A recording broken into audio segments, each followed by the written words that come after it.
Friends, आज मैं आपको बताऊंगी कि इंडिया के कॉन्स्टिट्यूशन में और देशों के कॉन्स्टिट्यूशन में क्या ऐसा डिफरेंस है जो हमारी इंडिया के कॉन्स्टिट्यूशन को अलग करता है मुझसे। सबसे पहली बात, जो कॉन्स्टिट्यूशन ऑफ इंडिया था वो पास किया गया था 26 नवंबर 1949 को, पर वो फोर्स में आया 26 जनवरी 1950।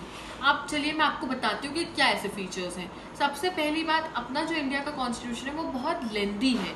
लेंदी मतलब जैसे हमारे जो कॉन्स्टिट्यूशन में है, हमने काफ़ी चीज़ें हैं जो बाहर के देशों से ली हैं, काफ़ी हमारी खुद की बियर पर जो हमने ऐसी चीज़ें ली हैं जो सब पे फिट करें। इतने सारे लोग हैं इंडिया में, हर वैरायटी के लोग हैं, तो सब पे फिट करें, ठीक है। उसके बाद जो हमारा कॉन्स्टिट्यूशन है वो रिटन कॉन्स्टिट्यूशन है। उसमें जितने भी आर्टिकल्स हैं, शेड्यूल्स हैं, सब कुछ रिटन है। हर चीज़ वो गाइड करता है। जब भी कोई भी प्रॉब्लम आती है, जब भी जजेस को, गवर्नमेंट को कोई भी प्रॉब्लम आती है, then they refer constitution of India, ठीक है। उसके बाद जो हमारा कॉन्स्टिट्यूशन है, जैसे हमारी जो कंट्री है वो सेक्युलर कंट्री है, तो सेक्युलर कंट्री मतलब हर रिलीजन को फॉलो किया जाता है। इंडिया में इतने सारे रिलीजन है, इतने सारे लोग हैं, सब अलग अलग रिलीजन को फॉलो करते हैं। तो स्टेट का खुद से कोई रिलीजन नहीं है, हमारी कंट्री का खुद से कोई रिलीजन नहीं है। हम जो है सबके रिलीजन को रिस्पेक्ट करते हैं, तो वो हमारी जो है सेक्युलर स्टेट है। उसके बाद जो हमारी जो कंट्री है उसका कॉन्स्टिट्यूशन बहुत रिजिड है, बहुत फ्लेक्सिबल है। मतलब इतने सारे चेंजेस आए हैं, इतने सारे अमेंडमेंट्स आए हैं, पर जो अमेंडमेंट्स हैं उन्होंने कभी बेसिक स्ट्रक्चर को चेंज नहीं किया। जो हमारी नींव है कॉन्स्टिट्यूशन की वो सेम रही है। तो ये बहुत अच्छी चीज़ है कि कुछ भी चेंज कर लो पर बेसिक स्ट्रक्चर नहीं चेंज हो रहा है। फिर आती है फंडामेंटल राइट्स। फंडामेंटल राइट्स जो लोगों की राइट्स को प्रोटेक्ट करे, लोगों की ऐसे जो राइट्स होती है वो सब प्रोटेक्ट करती है फंडामेंटल राइट्स। फिर आती है फंडामेंटल ड्यूटीज़। फंडामेंटल ड्यूटीज़ वो होती हैं जो स्टेट को ध्यान में रखनी होती है कोई भी लॉ बनाते टाइम।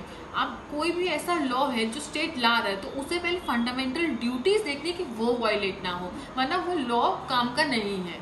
उसके बाद जैसे हमारी कंट्री में अडल्ट सफरेज। अडल्ट सफरेज मतलब 18 साल के बाद या 18 साल की उम्र में आप वोट करने के काबिल हो जाते हैं।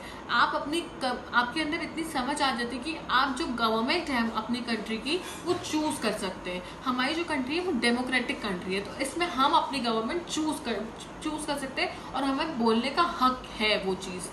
उसके बाद जो हमारी कंट्री है उसमें फेडरलिज्म जो है, जैसे हमारी कंट्री क्वाजी फेडरल, यूनिटरी और कुछ कंट्रीज होती है यूनिटरी, पर हमारी कंट्री में ऐसा है जैसे यूनिटरी होती है जहाँ पे सिर्फ सेंटर को वो मिलती है कि सेंटर के पास पावर होती है काम करने की, पर अपनी कंट्री में ऐसा है सेंटर के पास भी पावर है और स्टेट के पास भी पावर है।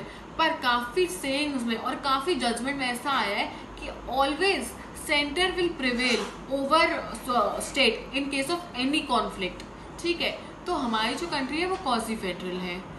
आई होप फ्रेंड्स आपको ये चीज़ें समझ में आई हो और आपको समझ में आया हो हमारी कंट्री का कॉन्स्टिट्यूशन क्यों अलग है।